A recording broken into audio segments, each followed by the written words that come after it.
Move over, Amelia Earhart. The First Lady of the Skies was the invincible and virtually unknown Harriet Quimby. Who knew her influential life from Long Island to Europe was one of adventure, courage, and defiance, and told in a new book. CBS 2's Jennifer McLogan interviewed the author, who you might have seen before.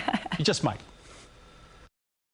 We met author and former CBS journalist Don Dahler at the Cradle of Aviation Museum, the backdrop for his new book, feminist pilot Harriet Quimby. She was truly fearless. Quimby secretly learned to fly on the Hempstead Plains of Garden City and later died in a dramatic and shocking air show more than a century ago. This is so tragic that this woman isn't mentioned in the same breath as Amelia Earhart. Dahler writes that Harriet Quimby, born into poverty in Michigan, became a distinguished dramatist and foreign correspondent, then a short-lived international celebrity as the first woman in the U.S. to receive a pilot's license and the first woman to fly solo across the English Channel. It was only a few years after the Wright brothers had first flown. The year before Harriet took lessons, 100 pilots perished. Male pilots, men owned all the flight schools and denied women as too weak.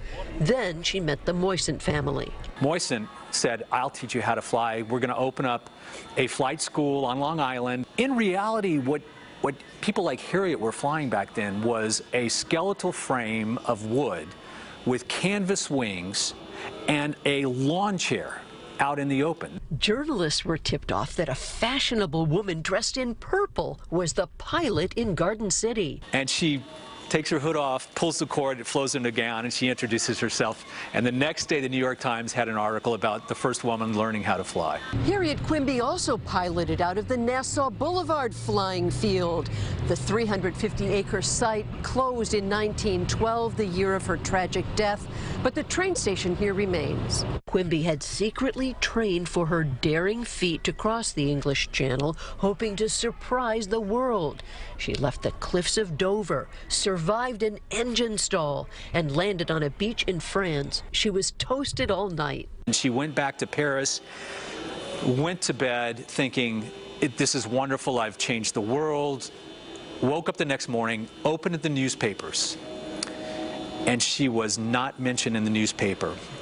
And the headline in the newspaper was "The Titanic sank. 1,500 people dead." Quimby returned to America and quietly wrote about her adventure. She was soon asked to fly in a Boston air show. It was a new two-seater. The passengers' weight shifted during turbulence, and Quimby was thrown from the sky. She fell to her death. The death was instant. It was only 2 months after her crossing of the English Channel, and she was gone. Her memory to history slowly faded, but her 37 years provided inspiration to Amelia Earhart, Sally Ride, and those women who followed to help change history. On Long Island, Jennifer McLogan, CBS 2 News. Wow, incredible. It's like an unsung hero. Incredible. Yeah. A great job by Don getting this story out there. Harriet Quimby's astonishing accomplishment as the first woman to fly solo across the English Channel was acknowledged after her death in the early 20th century. Headlines: "The era of women has dawned." Wow, incredible. Sounds like we got to get this book. Sounds like a good one. Yeah, it does.